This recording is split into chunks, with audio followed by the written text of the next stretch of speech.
አልፍ ያለውና እመቤቴ ያን ሁሉ መከራ ከኔ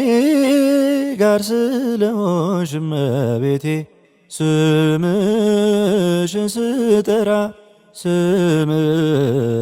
ስጠራ በዚያ በጭንቅ ቀን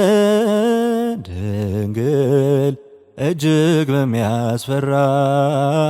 ድንግል ማን ያድነኝ ነበር ድንግል ስምሽን ባልጠራ